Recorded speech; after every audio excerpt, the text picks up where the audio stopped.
సంతానలేమి సమస్యకు చక్కటి పరిష్కారం చూపిస్తున్న Ria fertility test tube baby centre CN hospital Kurnool. ఎక్కడ కూడా పంట వచ్చే పరిస్థితి కనపడడం, అరకొర వర్షాలతో లక్షలాది ఎకరాల్లో పంటలు పెట్టలేని పరిస్థితి. పంట పెట్టింది కూడా మేము వస్తూ ఉన్నాము, ఎక్కడ కూడా ఇది రావడం. మొన్న తుంగభద్ర డ్యామ్ విషయంలో కూడా ఇవాళ అక్కడ తుంగభద్ర డ్యామ్ నిండిన తర్వాత గేట్ నెంబర్ 19 అది కొట్టుకుపోవడం, కన్నయ్య నాయుడు గారి ఆధ్వర్యంలో దాన్ని వారు తాత్కాలికంగా మరమ్మతులు కూడా చేశారు. ఈ సందర్భంగా సిబ్బందిని, కన్నయ్య నాయుడు గారిని, వారందరినీ కూడా భారత కమ్యూనిస్ట్ పార్టీ తరఫున అభినందిస్తారు. ఇవాళ శ్రీశైలం రిజర్వాయర్లో కూడా పూర్తి స్థాయిలో నీరు ఉన్నందువల్ల మన హంద్రీనివా కెనాల్ ద్వారా, అదేవిధంగా పోతిరెడ్డిపాడు హెడ్ రెగ్యులేటర్ ద్వారా రాయలసీమ ప్రాంతంలో ఉన్న అన్ని చెరువులను, రిజర్వాయర్లను నింపాలని చెప్పి ప్రభుత్వాన్ని కోరుతాం.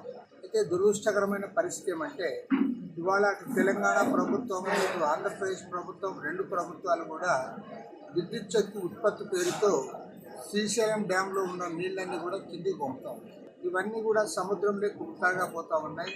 ప్రతిరోజు దాదాపు 69,000 క్యూసెక్కుల నీరు విద్యుత్ ఉత్పత్తి పేరుతో కిందికి వదులుతారు.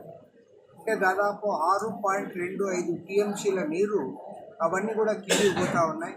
ఇవాళ సాగర్ డ్యాంలో కూడా పూర్తి స్థాయిలో నీటి మట్టం ఉండడం వల్ల అల్టిమేట్గా ఇవన్నీ కూడా సముద్రంలో పోయే పరిస్థితి వస్తుంది. కాబట్టి మేము రెండు ప్రభుత్వాలను కూడా కోరుతా ఉన్నాం, ఇవాళ విద్యుత్ ఉత్పత్తిని వెంటనే ఆపివేయాలి, నీళ్ళన్నీ కూడా సక్రమంగా వినియోగించి అటు పోతిరెడ్డిపాడు హెడ్ రెగ్యులేటర్ ద్వారా, ఎస్ఆర్బిసి ద్వారా, ఇతర గాలేరు నగరి ప్రాజెక్టుల ద్వారా, ఇక్కడ మరోవైపు హంద్రీనివా సిస్టమ్ ద్వారా కూడా అన్ని చెరువులు కూడా నింపాలని కోరుతా ఉన్నాం. అదేవిధంగా రాయలసీమ ప్రాంతంలో ఉన్నటువంటి చిన్న పెద్ద రిజర్వాయర్లు అన్నీ కూడా నీటితో నింపాలని, తద్వారా కరువు నుంచి ఆదుకోవడానికి ప్రభుత్వం చర్యలు చేపట్టాలని కోరుతాం.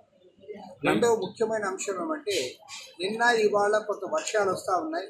ఈ సందర్భంలో ప్రభుత్వం ప్రత్యామ్నాయ ప్రణాళిక ద్వారా, ప్రత్యామ్నాయ పంటలు వేయడానికి ఏవైతే అవకాశాలు ఉన్నాయో ఆ అవకాశాలను కూడా అందిపుచ్చుకోవాలి.